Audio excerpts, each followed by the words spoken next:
Hello po mga kababayan, si Dante Maravillas.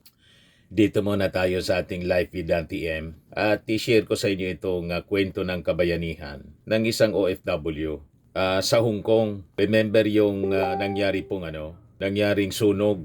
Yan Pinay OFW killed in Hong Kong fire. Another hurt after saving baby. Ito yung nasunog mga kababayan ng condominium. Kasi ang sabi, yung mga ginamit dito para sa construction and repair po, imbes na tubo po yung tungtungan ng mga construction workers, ang ginamit daw bamboo, kawayan, kaya madaling nasunog. So ito yung Pinay mga kababayan na nakaligtas after na hindi niya binitawan mga kababayan yung 3-month-old na baby boy na kanyang inaalagaan. Ito yung sinasabing talagang tunay na totoong bagong bayani. Ang tawag niya sa kanya doon, guardian angel. Tinawag siyang guardian angel ng mga taga Hong Kong. After na mangyari po yung sunog at never niya binitawan yung bata para mailigtas. Kasabi dito sa balita ng Philippine Star, the Philippine Consulate General in Hong Kong confirmed that a Filipina domestic worker died in the massive fire that swept through Tai Po District, one of the deadliest in the city's history. Yung sunog po, nagdulot sa pagkamatay ng at least 128 katao po nung Saturday, leaving thousands grieving as Hong Kong enters the second day of its official 3-day mourning period. Sa Facebook post noong Saturday, the consulate initially refrained from disclosing the victim's identity. By Sunday, kahapon, November 30, however, officials identified her as Marian Pascual Esteban, yung namatay po. So sabi dito sa kwento, far from her native home, she had made innumerable sacrifices to provide a better life for her family. She leaves behind a 10-year-old son and their family in Cainta, Rizal. So talagang nakakalungkot mga kababayan. Sabi nga ng ating Pangulong Bongbong sa kanyang mga statements po, ang pangarap niya na someday yung ating mga kababayan hindi na po aalis sa ating bansa para magtrabaho overseas. Kundi kumbaga gusto nila na mag-abroad, hindi dahil napilitan silang mag-abroad dahil walang trabaho rito. Kundi gusto nilang mag-abroad kasi gusto lang nilang mag-abroad. Hindi yung napipilitan po dahil sa kahirapan. Yan ang gusto niyang mabago, mga kababayan. Kaya lang po, marami ang nanggugulo dito sa ating bansa. Yan ang nakakalungkot. Imbes na tumulong sa pagpaunlad ng ating bansa, pilit nilang pinupuldan po ang ating pinupul down nila ang ating presidente. Meanwhile, sabi rito, the Department of Migrant Workers Secretary si Hans Leo Kakdak personally visited the victims' family Saturday night to offer President Ferdinand Marcos Jr.'s condolences and ensure they receive full assistance. So, tinulungan agad-agad man mga kababayan ng DMW at pinaabot ang personal condolences ng ating Pangulong Bongbong Marcos. Kasi nakaabot na po agad-agad nakaabot sa kaalaman ng ating Pangulong Bongbong Marcos. Yes, sabi dito, tonight as we receive the sad news of our first and hopefully last OFW fatality in the fire in Tai Po, Hong Kong, Overseas Workers Welfare Administration Administrator P.Y. Kaunan and I visited the family of our slain OFW and conveyed the President's condolences in directive to provide fullest assistance, sabi po ni Kakdak. The DMW chief said he spoke with the 10-year-old son of the victim, assuring him that his mother will always live in his heart and that she would want nothing more than for him to finish his studies. When asked what he wants to be when he grows up, ang sabi, gusto niyang maging bumbero para po wala na pong mamatay sa sunog, sabi ng anak ng namatay. So this is heartbreaking mga kababayan. Nakakalungkot na kwento ng isang OFW na namatay po doon sa Hong Kong fire. So ito yung personal mga kababayan ng pagbisita ni Secretary Kakdak.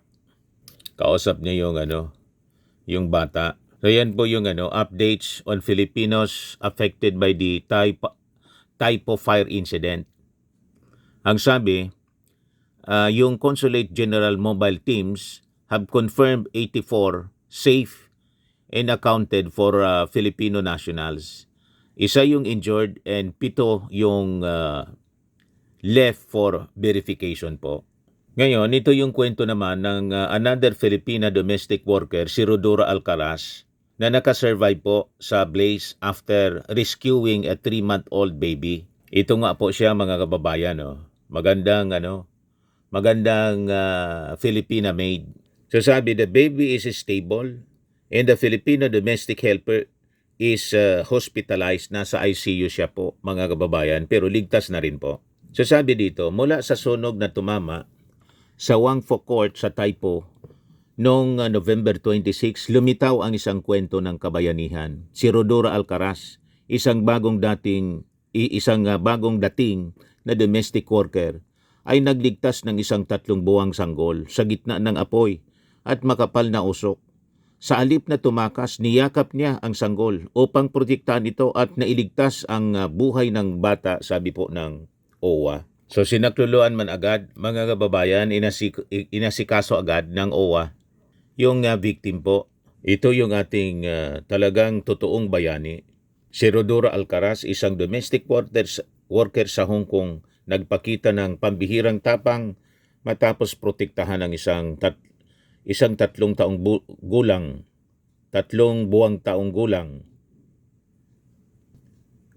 buwang gulang na sanggol sa gitna ng apoy at makapal na usok. So sabi dito, Rodora was rushed to intensive care, intubated due to severe smoke inhalation. Doctors have warned her recovery will be long. She may need to be transferred to another hospital. Her future is uncertain. But the baby she protected, the child she risked everything for, is safe and stable condition na daw po, alive, because she refused to let go. People across Hong Kong and across the world are calling her a guardian angel. Donations are pouring in to support her recovery. Others are demanding better protection and rights for domestic workers who are too often treated as invisible. Dahil sa kanyang kwento, marami po ang humanga sa kanya. Because this story is bigger than one fire, mga kababayan. Talagang kahanga-hanga. Kaya binansagan siya, mga kababayan, bilang isang guardian angel. Di ba po? Nakakataba ng puso na may isa tayong kababayan, isang OFW, na kaya niyang isacrifice yung kanyang buhay para iligtas yung kanyang alaga. Kaya sabi dito, everyday tens of thousands of women like Rodora leave their own children behind to care for someone else. They cook, clean, soothe, protect, often while enduring isolation, judgment, and sometimes abuse.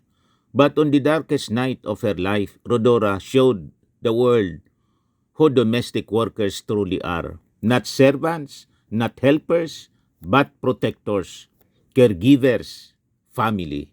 Di ba, mga kababayan, talagang kahanga-hanga. And I think, dahil sa nangyari, tataas ang tingin lalo sa ating mga domestic helpers, Filipino domestic helpers po. Hindi na po sila basta ituturing bilang domestic helper or Filipino maid, kundi isang protector, caregiver, and ngayon nga po ang tawag sa kanya, guardian angel ng mga taga Hong Kong at mga nakapanood ng kanyang kwento, ng kanyang kabayanihan. Isa siyang tunay na bayani, mga kababayan, na ipagmamalaki ng lahing Kayumanggi. Kaya sabi dito po, when everyone else ran from the fire, she ran toward responsibility. When others saved themselves, she saved someone else's child. That kind of courage cannot be taught. That kind of love cannot be measured. And when she wakes, when she learns that the baby survived, that will be the miracle she fought for. Rodora Alcaraz did not just save a life. She lit a fire of gratitude, respect, and humanity that will never be extinguished, a true hero, not by profession, but by heart. Yan mga kababayan ang isinulat ni Naveen Pon. Sabi niya, she had just arrived in Hong Kong, a new country, a new job, a new baby to love. Hopeful, nervous, determined to build a better life for her family back in the Philippines. Her name is Rodora Alcaraz, a daughter, a sister, a dreamer. And on November 26, she became something else entirely, a hero. That night, a massive fire tore through Wang Fo Court in Itaipu. A 5-alarm blaze, smoke so thick in swallowed hallways, heat so intense in melted ceilings. Neighbors screamed, families ran. But inside one apartment, Rodora and a 3-month-old infant were trapped with no escape. Imagine the fear, holding a crying baby, knowing every second counts, knowing you cannot run. With flames creeping, closing, and toxic smoke flooding the room, she did not think of herself. She did not give up. She did not panic. She made one decision, a mother's decision. If someone must survive, it will be the baby.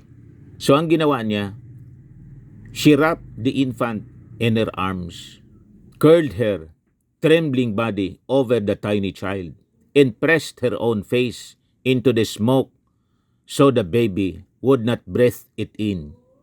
Minutes passed like hours. Hours felt like eternity. Her lungs filled with poison, her vision blurred. Her strength disappeared, but she did not loosen her embrace. Meanwhile, outside the burning building, her own sister posted desperate pleas on social media, praying someone, anyone, would save them. When firefighters finally reached the room, what they found was heartbreaking. The baby alive, protected, breathing.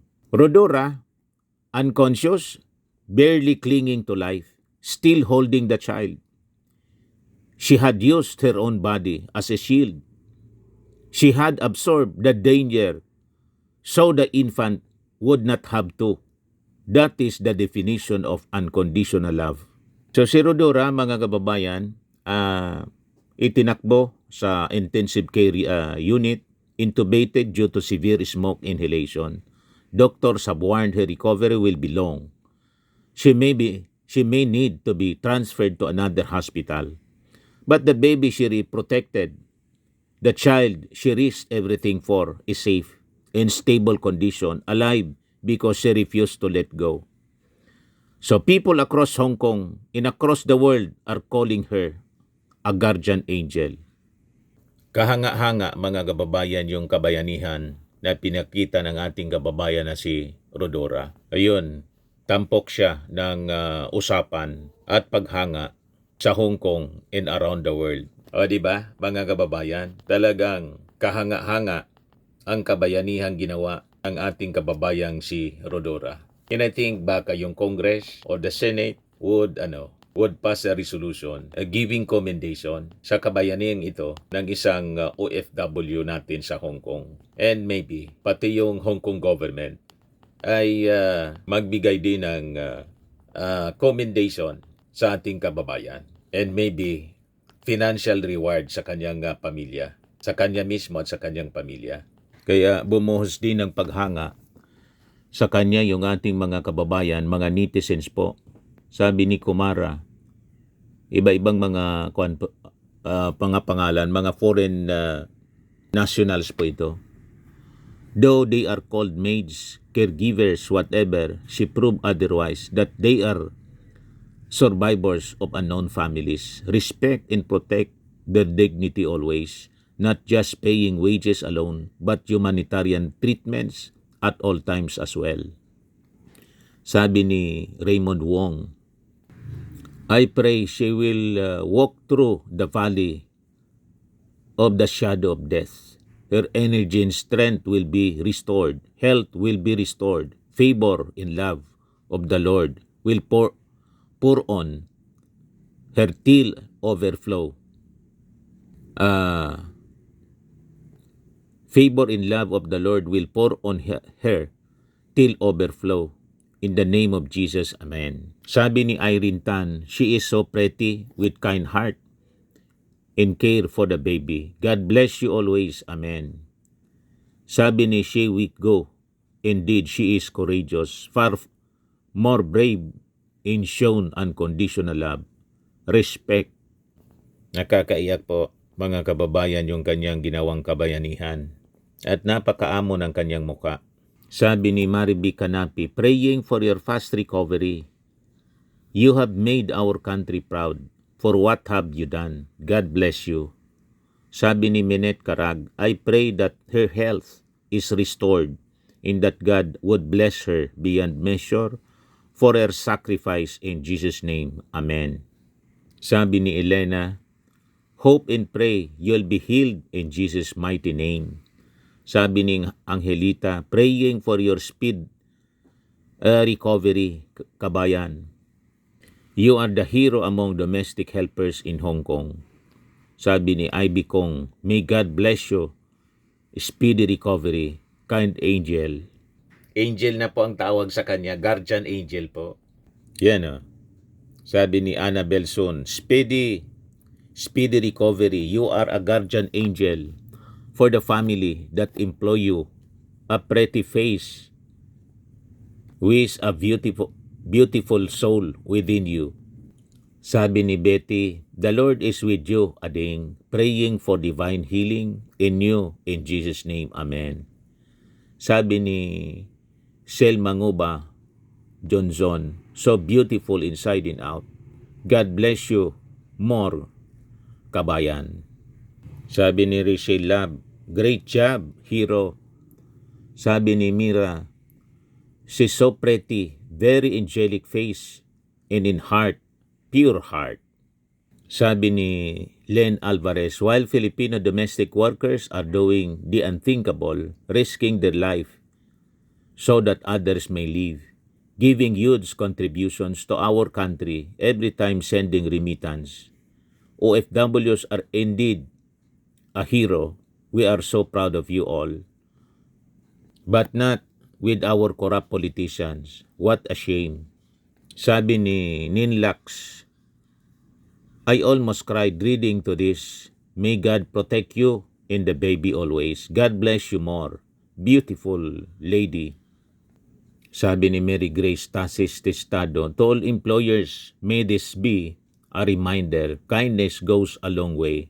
We Filipinos serve wholeheartedly and we deserve the same respect in return.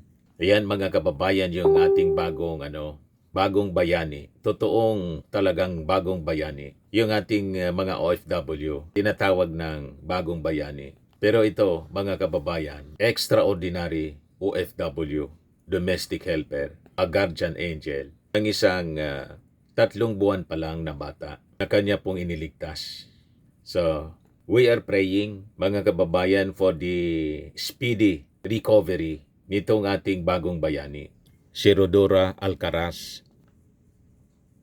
So yan lang po mga kababayan, para iba naman yung ating kwento ngayon dito sa ating podcast Live with Dan TM. Pakishare lang po ninyo ng ating episode ngayon para marami ang ma-inspire ng kanyang kwento ng kabayanihan. Okay po, like and share na rin po ninyo ng ating video and click subscribe dito sa ating channel. Lagi nating tatandaan mga kababayan, sa buhay, you become what you believe. Ako po si Dante Maravillas. Bye-bye. God bless.